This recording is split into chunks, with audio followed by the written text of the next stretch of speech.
사도 요한이 하나님의 아들을 증거하면서 종종 예수 그리스도를 세상에 소개하는 세례 요한의 역할을 앞에서도 이미 2번씩이나 언급한 바 있습니다. 오늘 읽은 말씀에서는 좀 더 분명히 그리고 자세히 거론을 하고 있는데, 자신의 평가이기보다는 예루살렘의 종교 지도자들의 요청과 거기에 답하는 침례 요한의 답변을 통해서 요한의 역할을 분명히 하고 있는 것들을 읽었습니다. 사실 이렇게 많은 양을 오전에 이렇게 말씀으로 다룬 그런 기억이 없습니다. 그러나 그리스도를 나타내는 요한의 증거는 여기에서 정리를 해야 할 것 같아서 두 마당을 함께 오늘 다루기로 결심을 했습니다.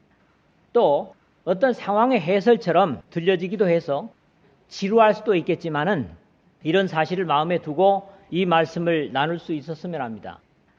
요한이 그리스도를 나타내고 사라지는 것처럼 우리의 어떤 역할이 요한처럼 되어야 된다고 하는 그런 교훈의 말씀으로 다루겠는데, 오늘은 결론을 맺지 않도록 하겠습니다. 하나님의 일꾼들은 어떤 부분은 자신의 역할과 한계를 분명히 하는 모습을 성경에서 들어볼 수가 있습니다.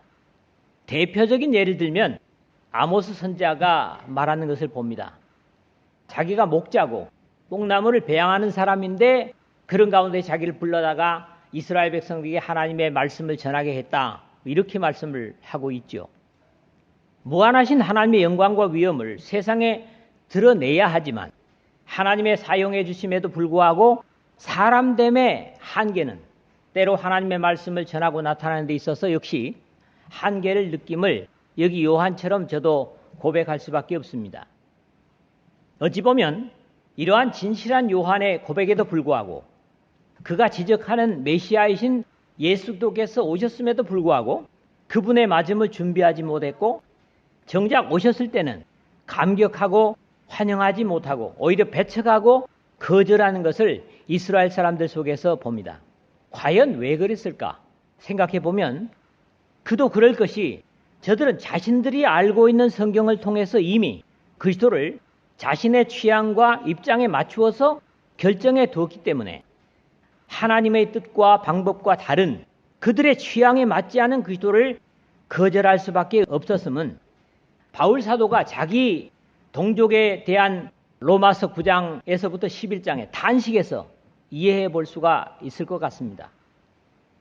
이것은 국한된 이스라엘의 문제만이 아니고 이 말세의 지말을 앞둔 오늘날에도 같은 경계를 가져야만 할 중요한 우리의 신앙의 자세라고 생각을 합니다. 재림하실 주님을 이미 자신이 알고 있는 취향과 모양대로 설정해 놓고 재림하실 그리스도를 기다린다면 모르긴 해도 누구를 막론하고 그런 사람은 분명히 다시 오시는 그리스도를 반갑게 맞지 못할 것이다, 이런 생각을 겹쳐서 해볼 수가 있겠습니다. 이런 입장에서 우리는 성경이 나타내는 그리스도를 바로 알고 그분을 만남에 장애되는 것들이 자신에게는 없는지 자신의 신앙의 경건을 점검하고, 만약에 하나님의 기대에 합당하지 못한 상태의 자세라면 반드시 주님의 요구에 합당하도록 회복해야만 할 것입니다. 첫 번째 19절에서 22절은 요한의 고백을 봅니다. 광야에 나타나서 회개를 외치며 세례를 베푸는 침례자 요한을 전해들은 예루살렘 사내들인 공회를 비롯한 종교 지도자들은 그의 실상을 확인하고자 대표를 뽑아서 요한에게 직접 확인한 것으로 이해를 할 수 있습니다. 네가 누구냐 물을 때에 요한이 증언이 이러하니라, 19절 하반절 그렇게 되어 있습니다. 이들의 질문에 요한이 조금 더 거리낌 없이 자신을 밝히는 진솔함을 우리가 봅니다. 사람들은 대개 영광을 돌리려고 하면 그것을 가로채려고 하는 그런 습성이지 이렇게 요한처럼 거절하지는 않거든요. 그러한 종교 지도자들에게 요한이 드러내어 말하고 숨기지 아니하니, 드러내야 하는 말이 나는 그리스도가 아니라 20절에 그렇게 한 것으로 미루어서 저들의 질문이 처음부터 예언된 그리스도인지 물었던 것 같습니다. 이미 복음서들에 보면 이러한 내용들이 들어 나타나고 있기 때문입니다. 백성들이 바라고 기다림으로 모든 사람들이 요한을 혹 그리스도신가 심중에 생각하니 누가복음 3장 15절에 그렇게 기록을 하고 있죠. 나중에 예수께서 성전에 다니실 때에 유대인들이 애워싸고 가로되 당신이 언제까지 우리 마음을 의혹해 하려나이까? 그리스도여든 밝히 말하시오. 요한복음 10장 24절의 질문을 예수님께 직접 던지는 것으로 봐서 이들에게도 그리스도는 분명히 기다려지는 하나님의 약속이었던 것으로 그렇게 확인할 수가 있습니다. 중요한 것은 이 요한의 답변의 자세와 내용입니다. 두 번씩이나 드러내어 말하고 또 드러내어 하는 말이 그렇게 말한 것인데 이 드러내어라는 말이 호몰로게오라는 한 마음에서 유래된 말로 어떤 일에 동의하다 또는 인정하다, 고백하다, 찬양하다, 선언하다 그런 의미상으로는 우리말로 번역된 드러내어 또 숨기지 않았다 하는 말보다는 고백했다, 선언했다 이런 내용이 더 강합니다. 영어 제목을 보면 그렇잖아요. John confessed it and did not deny 이렇게 얘기를 하고 있거든요. 영어에서는 원문에 가깝게 그대로 번역을 하고 있는 것을 보는 겁니다. 거기에 이은 유대 대표자들의 질문은 또 묻되 그러면 누구냐? 네가 엘리야냐? 21절 상반절에 묻는데 이것은 말라기 선지자를 통해서 보라 여호와의 크고 두려운 날이 이르기 전에 내가 선지자 엘리야를 너희에게 보내리니 그가 아버지의 마음을 자녀에게로 돌이키게 하고 자녀들의 마음을 그들의 아버지에게로 돌이키게 하리라.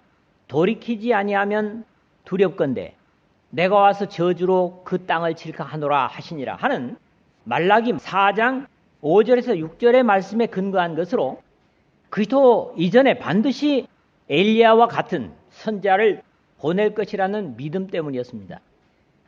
뒤에 가서 보겠습니다마는 예수님도 엘리야가 먼저 왔다고 말씀을 하시기도 합니다. 그러나 이 질문에도 이르되 나는 아니라 그렇게 답변을 하는데 세례 요한은 사실 외형적으로는 성격상으로 엘리야와 닮은 부분이 많습니다. 상당히 그 닮은 부분이 많습니다. 그럼에도 불구하고 말라기에서 예언이 여호와의 크고 두려운 날이 이르기 전에 라는 일반적으로 예수도의 재림 전의 상태와 더불어 말하기 때문에 초림 예수를 준비시키는 입장에서 이것을 부정한 것으로 그렇게 보입니다. 다시 유대인들은 또 묻되 네가 그 선지자냐 묻지만 여기에도 답변은 아니라 그렇게 합니다. 일반적으로 유대인들은 신명기 18장 15절에 모세가 한번 같이 읽을까요? 네 하나님 여호와께서 너희 가운데 네 형제 중에서 너를 위하여 나와 같은 선지자 하나를 일으키리니 너희는 그의 말을 들을지니라. 이 말씀 때문에 역시 기다리는 중이었던 바로 이 예언한 선지자를 그 선지자로 칭하고 있었고요. 그리스도를 지칭하는 또 다른 표현이었기 때문에 요한은 역시 아니라 그렇게 할 수밖에 없었던 거죠. 이것은 역시 세례 요한의 진실성으로 봐야 할 것 같습니다. 침례 요한의 사명에 길지 못하고 단순히 그리스도를 사람들에게 드러내는 역할이었지만 자기에게 잘못 돌아온 영광을 온전히 거절하고 자신은 빛이신 그리스도를 세상에 드러내는 것으로 만족하고 감사함을 보이고 있는 것을 보면서 오늘 같은 사명을 가진 우리가 가져야 할 귀중한 신앙적 자세다 이렇게 이해를 합니다. 그러나 유대 지도자들의 대표는 여기에 만족하지 않고 계속 질문을 퍼붓습니다. 또 말하되 누구냐? 우리를 보낸 이들에게 대답하게 하라. 너는 네게 대하여 무엇이라 하느냐? 22절에 또 그렇게 말씀을 하죠. 누구든지 자신들이 이미 만든 어떤 생각을 가지고 다가서면 자신의 답변과 맞는 말을 듣기 전까지는 만족하지 못함을 보는 겁니다. 그러나 요한은 이에 자신의 사역과 역할을 분명히 선언하는 것을 연이어서 두 번째에서 보겠습니다. 23절에서 28절의 말씀인데요. 여기서는 요한을 통한 예언의 성취를 보는 겁니다. 물론 요한이 얘기를 하고 있지만요. 침례 요한은 자신의 역할과 정체성을 이제는 분명히 선포합니다. 이르되 나는 선지자 이사야의 말과 같이 주의 길을 곱게 하라고 광야에서 외치는 자의 소리로라. 23절에 그렇게 되어 있습니다. 이 답변의 배경은 당연히 외치는 자의 소리여 이르되 너희는 광야에서 여호와의 길을 예비하라. 사막에서 우리 하나님의 대로를 평탄하게 하라 하는 이사야서 40장 3절 말씀을 하는 것인데, 먼저 선택된 백성들에게 황야와 같이 되어 있는 굴곡이 심한 마음을 회개하고 준비시켜서 그리스도를 맞을 준비를 하도록 하신 하나님의 사랑의 예언의 말씀에 근거한 겁니다. 당시에 하나님을 순종하지 못하는 이스라엘을 비롯한 사람들의 마음은 안타깝게도 동물이나 식물이 생존하기에 적합하지 못한 광야 같은 메마르고 거친 마음으로 그리스도를 맞는다면 주님께서 직접 비유로 말씀하신 길가와 같은 상태, 즉 마태복음 13장 4절과 19절에 나타나는 아무리 좋은 씨를 뿌려도 열매를 맺을 수 없기 때문에 하나님의 사랑은 먼저 이스라엘을 위해서 세례 요한을 보내셨지만 결과적으로는 그것도 거절되고 만셈이 되고 말았습니다. 그리고 다시 묻고 있는 사람들을 그들은 바리새인들이 보낸 자라 그렇게 확인을 하고 있습니다. 이것이 중요한 것은 아니지만 이미 앞에 19절에서 말하는 대로 제사장과 레위인들은 사두개인들이죠. 그러므로 바리새인들이 보낸 자라 할 때 산헤드린 공회에서 보낸 사람들임을 확인해 주는 겁니다. 왜냐하면 산헤드린 공회는 성전을 관리하고 제사를 드리는 제사장들과 사두개인들 그룹이었고, 그들은 역시 부활과 천사라든가 이런 걸 믿지 않았죠. 내세를 믿지 않았습니다.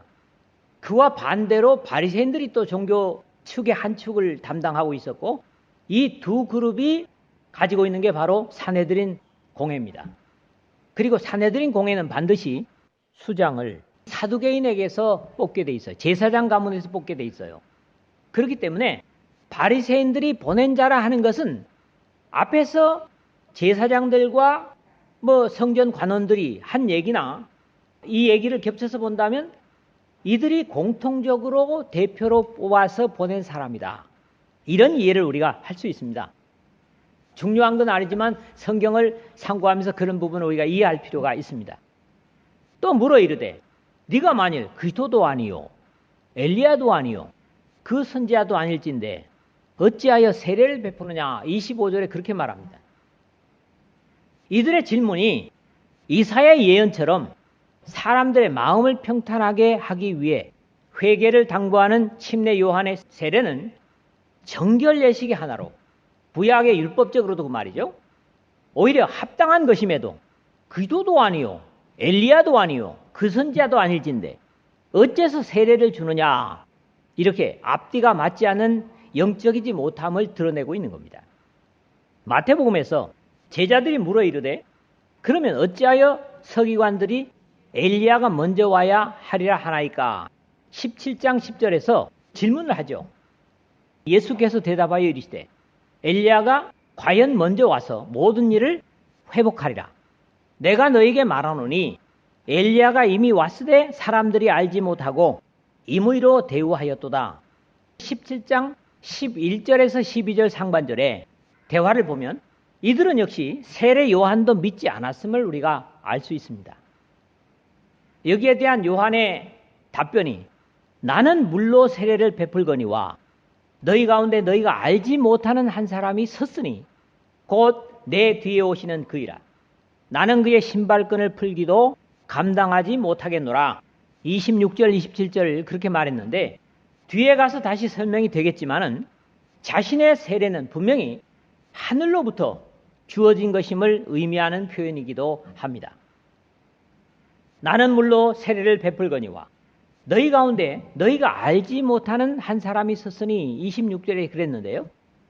요한은 자신의 본연의 임무가 사람들의 마음을 평탄케 해서 그리스도를 영접하게 하는 일임을 말하고 너희 가운데 너희가 알지 못하는 한 사람이 있었으니 라고 지적을 함으로써 저들의 영적이지 못한 무지를 지적하고 있는 겁니다. 분명히 하나님의 선하신 역사를 이해할 수 있는 사람들이라면 요한이 자신이 그리스도가 아니라고 거절함을 알고 바른 이해를 해야 했음에도 불구하고 여전히 어리석은 질문을 하고 있음을 지적하고 있는 겁니다. 마치 예수님께서 니고데모에게 사람이 거듭나지 아니하면 하나님 나라를 볼 수 없다 하는 요한복음 3장 3절의 말씀을 듣고 니고데모가 4절에 뭐라 합니까? 그러면 어떻게 사람이 다시 날 수 있습니까? 두 번째로 어머니 뱃속에 들어갔다가 나와야 합니까? 이런 말씀과 사실은 다름이 없는 그런 내용이죠. 앞에서 이미 그가 세상에 계셨으며 세상은 그로 말미암아 지은 바 되었을 때 세상이 그를 알지 못하였고 자기 땅에 오매 자기 백성이 영접하지 아니하였으나 우리가 10절에서 11절에 사도 요한의 지적처럼 이들의 영적인 어리석음으로 그리스도를 알아볼 수 없었음을 책망받고 있는 겁니다. 곧 내 뒤에 오시는 그이라 27절 상반절 그랬는데 사람들은 일반적으로 먼저 온, 즉 연륜을 중요하게 여기지만은 하늘의 법칙은 다릅니다. 주님께서 직접 말씀하신 것처럼 그러나 먼저 된 자로서 나중되고 나중된 자로서 먼저 될 자가 많으니라 마태복음 19장 30절에 그런 이치 역시 세상적으로는 설명되지 못하는 부분입니다. 여기서 나보다 먼저 계셨다. 이것은 역시 믿음으로 고백하는 세례 요한의 고백입니다. 왜냐하면 세례 요한이 분명히 이 땅에는 먼저 난 것이 사실이거든요. 나는 그의 신발끈을 풀기도 감당하지 못하겠노라. 27절 하반절에 그랬습니다. 유대인들은 자신의 집에 방문한 손님의 신발끈을 가장 낮은 종이 흘러줍니다. 그리고 발을 씻깁니다. 이스라엘의 가장 일반적인 일상의 비유를 들어서 설명하는 것입니다. 즉 자신은 예수 그리스도를 나타내야 할 역할로 왔지만 그분과 비교조차 할 수 없는 존재라는 그런 겸손이죠. 오히려 나중에 세례 요한에게 오던 많은 사람들이 주님께로 몰려간다는 제자들의 보고에 요한은 신부를 취하는 자는 신랑이나 서서 신랑의 음성을 듣는 친구가 크게 기뻐하나니 나는 이러한 기쁨으로 충만하였노라. 그는 흥하여야 하겠고 나는 쇠하여야 하리라. 이렇게 요한복음 3장 29절 30절에서 감사하고 있는 것도 봅니다. 이 일은 요한이 세례 베풀던 곳, 곧 요단강 건너편 베다니에서 일어난 일이니라. 28절에 그랬죠. 장소를 언급하는 이유는 이러한 일들이 그만큼 사실임을 증거하지만은 여기에 언급되고 있는 베단이라는 장소는 거리와 위치상으로 봐서 나사로와 두 누이가 살던 곳이 아닐 수도 있는 다른 장소임을 우리가 짐작하게 됩니다. 세 번째 마지막으로는 이제 29절에서 34절의 말씀을 보겠습니다. 여기서는 구체적으로 앞에서 첫 번째 제목이 뭐였죠? 세례 요한의 고백. 두 번째가 뭐였어요? 세례 요한은 바로 성경의 성취, 자신이 역할이 그런 거라고 그랬고, 세 번째로는 이 요한 사도의 직접적인 사역입니다. 이제 세례 요한의 가장 구체적인 예수 그리스도를 역사 속에 드러내는 자신의 역할을 하는 내용이 여기에 기록이 되고 있습니다. 예루살렘에서 보낸 질문자들이 돌아갔는지 아니면 계속 그곳에 있었는지는 언급이 없지만은 이 단락은 이튿날 요한이 예수께서 자기에게 나오심을 보고 29절에 그렇게 시작이 되고 있습니다. 당연히 예수께서 요한에게 오신 것은 하나님 아버지께서 이끄셨을 것이기 때문입니다. 마치 상황을 영화의 한 장면처럼 정확하게 묘사하는 것을 우리가 읽게 되죠. 보라, 세상 죄를 지고 가는 하나님의 어린 양이로다. 29절 하반절에 그랬습니다. 마치 이 말씀을 들을 때 흥분에 찬 요한의 고백을 듣는 것 같습니다. 여기 어린 양이라는 말은 이사야서 53장 7절, 이사야서 53장 7절에 메시아의 예언에 근거한 말씀이지만은 이 어린 양이라는 표현은 본문을 비롯해서 신약 성경에 모두 4번밖에 나오질 않습니다. 이 암노스, 히라보로 암노스라는 헬라어입니다. 다음 주에 바로 상고하겠지만 36절을 한번 읽어보시겠습니까? 36절 다 같이 한번 읽죠. 예수께서 거니심을 보고 말하되 보라, 하나님의 어린 양이로다. 이렇게 돼 있고, 그 다음에 에디오피아 내시가 예루살렘에서 예배드리고 자기 나라로 돌아가면서 읽은 이사야의 예언 그대로였습니다. 그가 도살장으로 가는 양과 같이 끌려갔고 털 깎는 자 앞에 있는 어린 양이 조용함과 같이 그 입을 열지 아니하였도다. 사도행전 8장 32절에 그렇게 되어 있습니다. 다른 한 곳은 베드로전서 1장 19절입니다. 오직 흠없고 점 없는 어린 양 같은 그리스도의 보배로운 피로 된 것이니라. 사람의 사죄가 세상의 어떤 보화로 대속될 수 없음을 증거하면서 말합니다. 그래서 바로 이 앞절에 보면 뭐랍니까? 18절에 금이나 은같이 없어질 보배로 된 것이 아니요. 이렇게 딱 4번을 신약 성경에 어린 양이라고 하는 증언을 우리가 보게 됩니다. 이사야 선자는 장차올 메시아를 예언하면서 그가 곤욕을 당하여 괴로울 때도 그의 입을 열지 아니하였으며 마치 도수장으로 끌려가는 어린 양과 털 깎는 자 앞에서 잠잠한 양같이 그의 입을 열지 아니하였도다. 그렇게 말했는데 도수장으로 끌려가는 어린 양, 도살장으로, 우리 요즘 말로 얘기하면 도살장으로 끌려가는 어린 양 같다. 제물이 되기 위해서 죽으러 끌려가는 양으로 세상 죄를 대속하기 위한 그리스도의 희생을 정확하게 묘사하고 있는 겁니다. 예수 그리스도께서는 다른 십자가형을 당하는 죄수들과는 다르게 죄가 없으심에도 마치 잡히기 위해서 도살장으로 끌려가는 양처럼 순순히 채찍을 치면은 맞고 항거를 하지 않고 자신의 역할을 위한 운명을 받아들이셨습니다. 이것이 어쩌면 사형 집행을 해본 경험이 많은 로마 군인들에게도 신기한 모습이었던 것으로 그렇게 복음서들은 전하고 있습니다. 잠잠히 끌려가 죽음을 당하지만 세상 죄를 지고 가는 하나님께서 친히 준비하신 대속의 제물이다 라는 고백입니다. 그 대속의 제물은 바로 나를 위한 희생 제물이셨습니다. 내가 전에 말하기를 내 뒤에 오는 사람이 있는데 나보다 앞선 것은 그가 나보다 먼저 계심이라 한 것이 이 사람을 가리킵니다. 30절에 말하고 있는데 이미 앞에 27절에서 자신이 누구냐고 묻는 예루살렘의 대표들에게 곧 내 뒤에 오시는 이가 그이라 이렇게 밝힌 바 있었고 이제는 그 사실을 증거하고 있습니다.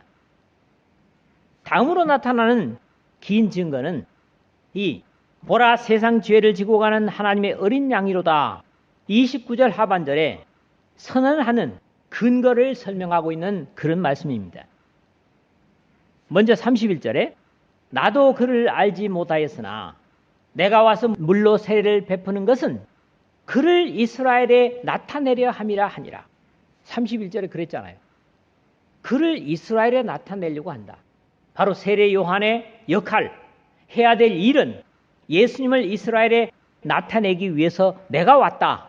이런 선언이죠. 이것은 요한이 그리스도를 알아볼 수 있었던 이유와 자신이 해야 할 역할을 분명히 하고 있는 내용입니다. 물론 바로 뒤에 이 사실을 좀 더 구체적으로 설명을 하고 있습니다. 요한이 또 증거하여 이르되 내가 보매 성령이 비둘기같이 하늘로부터 내려와서 그의 위에 머물렀더라. 32절에 그랬는데요. 앞에서 예수 그리스도께서 자기에게 나오심을 설명한 것처럼 정확한 상황을 해설하고 있습니다. 여기 두 번씩이나 요한이 그러죠. 나도 그를 알지 못하였으나 31절 상반절에 33절 상반절에도 나도 그를 알지 못하였으나 그리스도를 알아보게 된 것의 원인이 결코 세상의 어떤 방법에 의해서가 아님을 증거하는 겁니다. 자신에게 그리스도의 오심의 사역을 준비시킨 바로 하늘로부터 알게 되었다는 고백을 구체적으로 설명하고 있는 겁니다. 나도 그를 알지 못하였으나 나를 보내어 물로 세례를 베풀라 하신 그이가 나에게 말씀하시되, 물로 세례를 베풀라 하신 그이 누굽니까? 바로 하나님이지요. 성령이 내게서 내려, 하나님이 자신을 말씀하는 거죠. 누구 위에 머무는 것을 보거든 그가 곧 성령으로 세례를 베푸는 이인 줄 알라 하셨기에 내가 보고 그가 하나님의 아들이심을 증언하였노라 하니라. 33절 34절에 그렇게 완료가 되고 있습니다. 세례 요한은 하늘의 음성을 가려 들을 줄 알았고 자신이 듣고 깨달은 것을 그대로 증거하였습니다. 오늘 우리에게도 이런 영성이 필요합니다. 또 중요합니다. 이런 모든 것은 완료되어서 오늘 우리에게 보이거나 들리지 않는다고 할지라도 지금도 뭐 성령이 내리는 모습이라든가 하늘에서 음성이 들리면 얼마나 좋습니까마는 지금은 그렇지 않습니다. 그러나 주신 성경의 전체적인 흐름을 바로 이해하고 바로 적용해서 요한과 같은 영성을 가져야만 할 것입니다. 하나님께서 각 구원받은 사람들에게 주신 역할이 다릅니다. 어떻게든 요한과 같이 보라 세상 죄를 지고 가는 하나님의 어린 양이로다라는 예수 그리스도를 증거하는 삶이 되어야 합니다. 그것을 다른 말로 빛을 증거해야 된다 이렇게 말합니다. 또 각 사람의 입장과 성품에 따라서는 이런 모양들이 다를 것입니다. 그러나 이것이 오늘 우리 그리스도인들의 사명임에는 분명합니다. 그런 입장에서 침례자 요한의 역할은 그렇게 영광스럽지 못했고 또 오해를 받기도 했지만 그는 자신에게 주어진 역할을 다하면서도 그는 흥하여야 하겠고 나는 쇠하여야 하리라 하는 진실된 고백을 하면서 구원의 역사에 쓰임받은 감격으로 사라져갔습니다. 이것이 같은 믿음을 가지고 예수 그리스도를 영접한 오늘 우리가 그에게 배울 점입니다. 믿으시기를 주의 이름으로 부탁을 드립니다.